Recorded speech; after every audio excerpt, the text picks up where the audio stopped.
Hei, me tehdään sytytysvideo, miten saat hyvin sytytettyä bioklabeilla tulet. Meillä on tässä takka ja Rauno.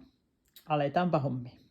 No niin, eli tosiaan nyt näytämme kuinka se meillä tapahtuu ja toivottavasti saatte tästä hyviä vinkkejä sinne kotiin sitten.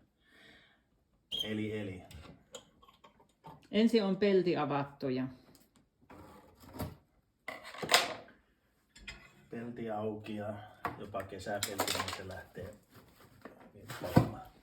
Eli tässä takko on tämmönen pienoinen takka, vähän niinku pönttöuuni. Tämä on semmonen vajaa 1000 kiloa oleva takka, niin me katkomme tämmösiä pikkupätkiä tänne, jätämme tuonne taakse pienoisen raon tuonne takaseinään ja ladomme tällä lailla näitä.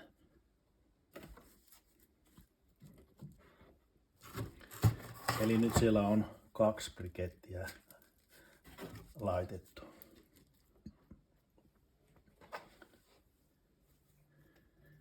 Ja sitten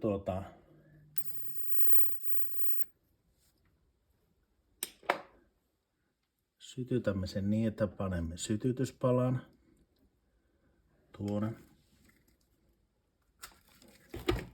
Ja sitten taas pannaan tämmöisiä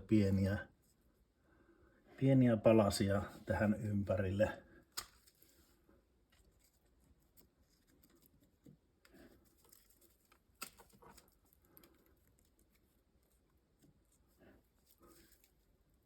Liekki tarttuu hyvin tämmöiseen rosoiseen puureunaan.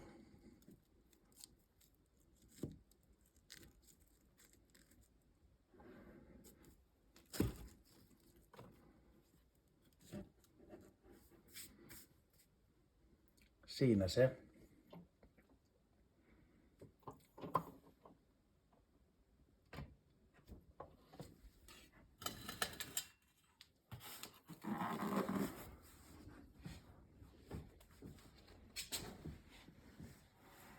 Ja ideana on, että sinne jää todella paljon tuommoista vapaata tilaa, koska tuommoinen briketti palaessa turpoaa ja se ottaa lähemmäs toisen mokoman tilaa sieltä.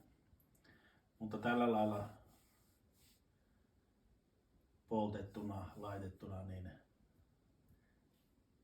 me olemme tottuneet sitä käyttämään ja toimii erittäin hyvin. No niin, nyt on mennyt ehkä muutama minuutti sytytyksestä. Ja niin kuin näkee, niin